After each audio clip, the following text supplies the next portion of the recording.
All right, let's dive into one of philosophy's most epic and, let's be honest, challenging works, Friedrich Nietzsche's Thus Spake Zarathustra. This isn't just a book, it's a declaration. It announces a huge crisis for the modern world, and then it offers a pretty radical path forward. And right out of the gate, Nietzsche hits us with this line. It's probably his most famous and definitely his most misunderstood proclamation. I mean, people throw this quote around all the time, but what it really means is the key to the entire book. So, was he celebrating? Popping champagne? Absolutely not. This isn't a triumphant cry, it's the exact opposite. Through his prophet, Zarathustra, Nietzsche is sounding a massive alarm bell, diagnosing a cultural crisis he saw coming a mile away. And that's where Zarathustra's message really begins. He comes down from his mountain to deliver this proclamation, to explain the absolutely devastating consequences of this death of God. It's nothing less than a full-blown crisis of meaning. For Nietzsche, think of it like this. The foundation of a building has just been ripped out. For centuries, God was the basis for morality, for our sense of right and wrong. So if that's gone, where do our values come from? Suddenly, the old rules feel hollow, and we're left staring at a pretty terrifying choice. Either we create a new purpose from scratch, or we just drift. And this is Zarathustra's radical new direction. He's basically shouting, stop looking up at the sky for answers. He's here to teach humanity to turn its focus back down, to the earth, to right here and right now.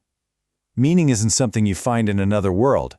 It's something you have to create in this one. So, here we are, at this massive fork in the road. The old maps are useless, and Zarathustra lays out two very different paths, two possible futures for all of us. And the choice between them, well, it defines everything. On one path, you've got what he calls the last man. Think of this as the ultimate creature of comfort. He avoids any kind of risk, he just wants to be cozy, and as Zarathustra puts it, he maketh everything small. His happiness is, well, it's tiny. But the other path leads to the goal Nietzsche sets for us, the Übermensch, or Superman, the ideal of overcoming what we currently are. Okay, and let's be super clear here. The Superman isn't a comic book hero or some ruthless dictator. That's a total misreading. The Übermensch is an ideal.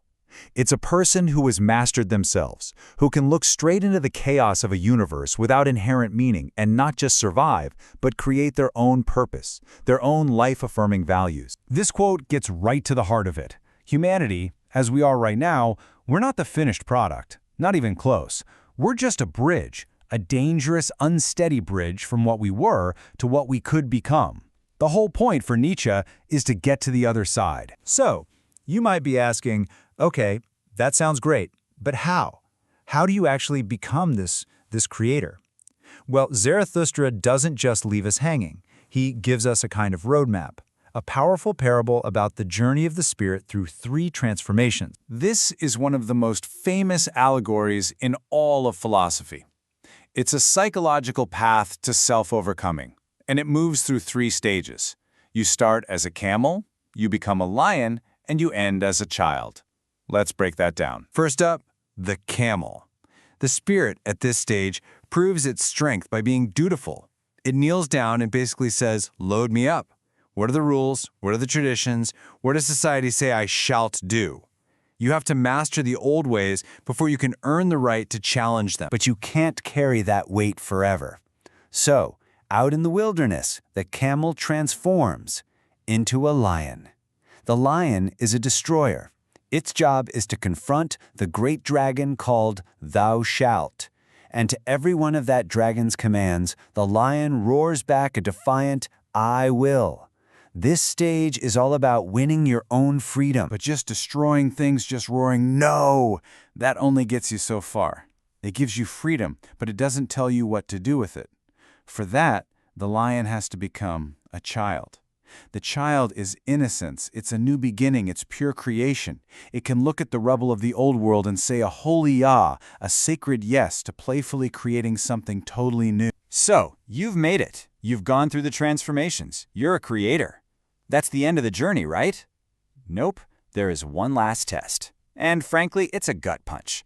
A thought so intense, Nietzsche called it his most abysmal idea. He called it the eternal recurrence. Imagine this. Your life, exactly as you've lived it, is going to repeat. Not once, but forever. Every joy, every heartbreak, every single boring moment, every mistake, all of it on an infinite loop, exactly the same for all eternity. Now, this isn't a physics theory. It's a thought experiment. It's a psychological crucible. It is the heaviest weight imaginable, designed as the ultimate test of how much you truly affirm your own life. And here's the question that defines the Übermensch. Would that thought crush you? Or could you look at your entire existence, flaws and all, and not just accept it, but embrace it so fully that you shout, once more?